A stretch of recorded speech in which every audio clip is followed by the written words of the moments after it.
वर्तमान न्यूज। आज की बड़ी खबर, 2024 के विधानसभा चुनाव की तैयारियां जोरों पर हैं। सभी पार्टियां और उम्मीदवार अपने अपने क्षेत्रों में चुनाव प्रचार में व्यस्त हैं। आज हम आपको लेकर चलेंगे चिमूर विधानसभा क्षेत्र, जहां कांग्रेस के संभावित उम्मीदवार धनराज मुंडले अपने चुनाव प्रचार में जुटे हुए हैं। धनराज मुंडले एक प्रसिद्ध समाज सेवी हैं, जो कई वर्षों से कांग्रेस पार्टी के साथ जुड़े हुए हैं और जनता की सेवा में निरंतर सक्रिय हैं। उन्होंने हमसे बात करते वक्त कहा, मैं चिमूर के लोगों की सेवा करने के लिए पूरी तरह प्रतिबद्ध हूँ। कांग्रेस पार्टी के सिद्धांतों के साथ जुड़कर मैंने हमेशा समाज के हर वर्ग की भलाई के लिए काम किया है। इस चुनाव में भी मेरा लक्ष्य यही है कि मैं चिमूर की जनता के हर समस्या का समाधान कर सकूं और यहाँ के विकास को एक नई दिशा दे सकूं। आइए जानते हैं पूरी खबर विस्तार से। मागील लोकसभेच्या निवडणुकीमध्ये चिंबूर मतदारसंघाची पूर्णपणे काँग्रेस पक्षाने बांधणी केलेली आहे आणि ज्या अर्थी केंद्र शासनाच्या विविध योजना ज्या होत्या त्या कशा चुकीच्या आहे किंवा महाराष्ट्र शासनाच्या ज्या योजना कशा चुकीच्या आहे त्या लोकांपर्यंत पोहोचवण्याचं काम केलं।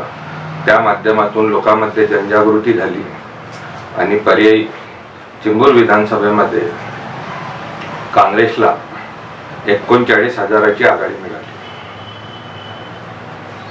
या सहाही मतदारसंघात आपण हे बघितलेलं आहे की लोकसभा निवडणुकीनंतर जे महाविकास आघाडी जी आहे ते पुष्कळ ऍक्टिव्ह आणि ऍक्शन मोड मध्ये आहे।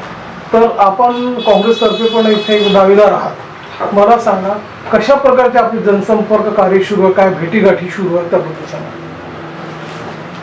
लोकसभेमध्ये 6 मतदारसंघ येतात, पण पक्षाने आदेश दिला होता मला लोकसभेत काम करण्याचा। त्या दृष्टिकोनातून संपूर्ण लोकसभेत काम करण्याचा मला संधी प्राप्त झाली आणि आता मला चिमूर विधानसभा लढायची आहे। त्यामुळे संपूर्ण माझं लक्ष हे चिमूर विधानसभेवर केंद्रित करण्यात आलेलं आहे। सर्वसाधारण जनतेचे प्रश्न, शेतकऱ्यांच्या पाणी पुरवठ्याचे प्रश्न किंवा ज्या जनतेच्या समस्या आहे त्यावर सतत शासनाचे लक्ष वेधणे, शासनाला निवेदन देणे, मोर्चे काढणे, आंदोलन करणे यावर फोकस आहे। आणि मतदारसंघात सतत दौरा करत असताना गरीब विद्यार्थ्यांसाठी नोटबुकेचं वाटप, शेतकऱ्यांसाठी छत्र्याचं वाटप, पर्यावरणपूरक अशा कापसी पिशव्यांचं वाटप, या माध्यमातून आता जी परिस्थिती निर्माण झालेली आहे, पूर परिस्थिती, मोठा पाऊस आला तर ज्या गावात पुराचे पाणी साचले, कोणत्या गावात कोणत्या गरिबांचे घर पडले, तिथं प्रत्यक्ष जाऊन भेटी देणे, त्याची पाहणी करणे, पुरात ज्यांना मदत करता येईल त्यांना मदत करणे, अशा पद्धतीचा आता मतदारसंघात प्रवास सुरू आहे। आमच्या सभेत आमच्या मागच्या वेळेचे सर्वे झाला त्यात हे माहीत पडलं की इथले जे विद्यमान जे आमदार आहे त्यांनी बरेचसे विकासाचे कामं केलेले नाही, रखडलेले कामं आहे, नुसतं गाजाबाजा होत आहे। तर मला सांगा, कोणते असे जे अधुरे कामं आहे विकासाचे जे आपण पूर्ण करणार जेव्हा संधी मिळणार? त्यांनी विकासाचे कामं खूप केले असं म्हणता येणार नाही। मी आता प्रत्यक्ष ग्रामीण भागात फिरतो तर विकासाचे कामं झालेले नाही। त्यांनी कोणते कामं हातात घेतले? मोठे कॅनलचे कामं, मोठ्या रोडचे कामं, ज्यामधून तो कॉन्ट्रॅक्ट सुद्धा त्यांच्याच कंपनीला मिळते, त्यांचा स्वतःचा फायदा होईल याच्यासाठी मोठमोठ्या कामावर त्यांचे लक्ष केंद्रित आहे ते।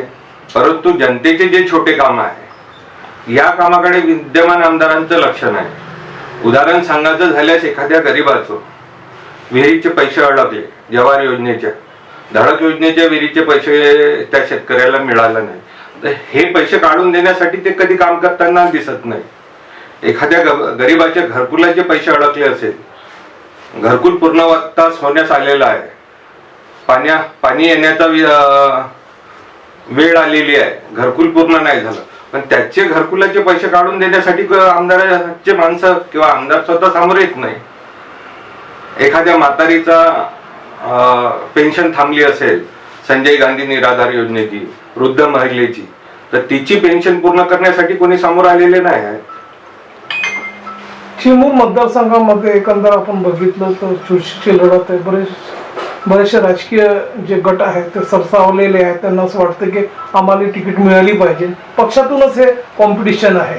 तर मला सांगा, आपण एक दावेदार आहात काँग्रेस पक्षाचे, तर आपले असं ठोस काय कार्य राहणार की पार्टीने तुम्हालाच तिकीट दिली पाहिजे? तिकीट मागण्याचा अधिकार हा प्रत्येक उमेदवाराला असतो, प्रत्येक व्यक्तीला असतो. ज्यांची इच्छा असते की आपण विधानसभा लढलं पाहिजे असा व्यक्ती पक्षाकडे उमेदवारी मागतो. माझं ठोस कारण हे आहे की गेल्या मी 25 वर्षापासून या मतदारसंघात सतत मतदारांच्या संपर्कात आहे. या अगोदर मी भाजपमध्ये असताना 20 वर्ष घालवले. 20 वर्ष घालवल्यानंतर मागचा भाजपचा राजीनामा देऊन मागची विधानसभा ही अपक्ष लढलो.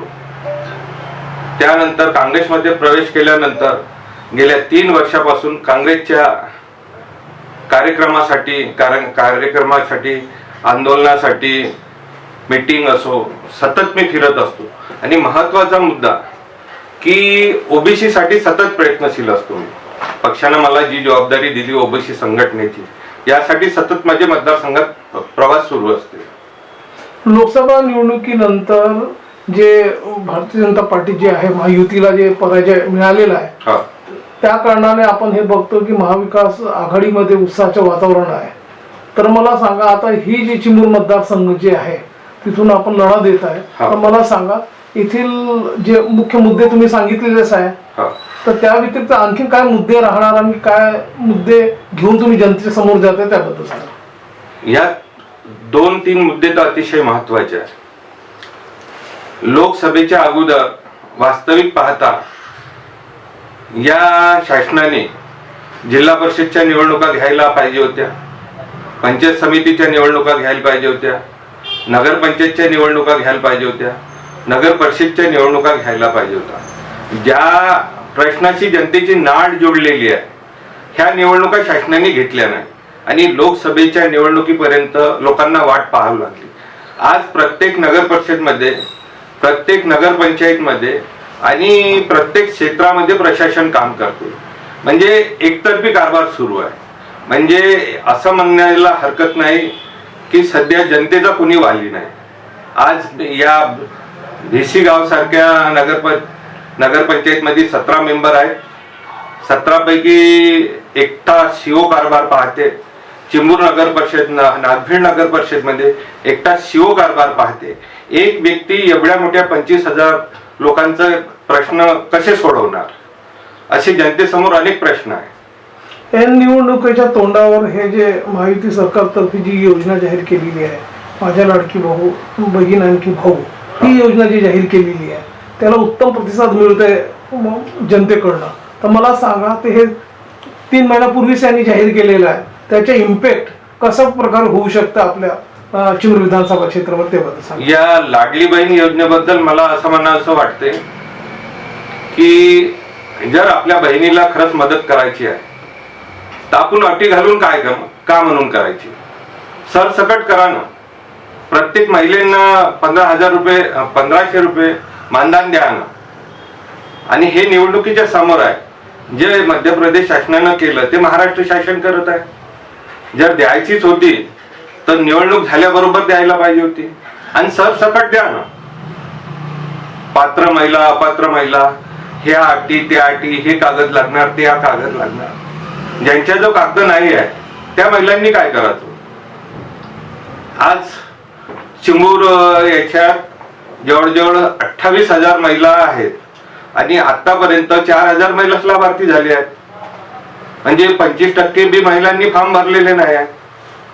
सरसकट द्या. नाही द्यायचीच आहे महिलांना मदत तर सरसकट द्या. चिमूर मतदारसंघामध्ये आपण एक अनुभवी नेते म्हणून लोक आपल्याला जनतात बरंच आपला राजकीय प्रवास राहिलेला आहे. आणखीन या व्यतिरिक्त आपण भेटीगाठी आणि जनसभा आपली सुरू आहे, जनसंपर्क अभियान पण आपलं तेज सघन सुरू आहे. तर मला सांगा, येथील जे जनता आहे, आता आपले बरेचसे गाव आपण पिंजून पण काढलेले, येथील जे जनता आहे त्यांना आपला काय मेसेज राहणार, काय संदेश राहणार? जनतेमध्ये पूर्ण मतदारसंघात गावं पिंजून काढल्यानंतर माझा हा संदेश राहील की या विधानसभेत मी जर निवडून आलो तर पहिलं शेतकऱ्यांसाठी काम करेल. या मतदारसंघात मोठ्या प्रमाणात युवक आहे, त्यांना रोजगार उपलब्ध करून देण्यासाठी काम करेल. आणि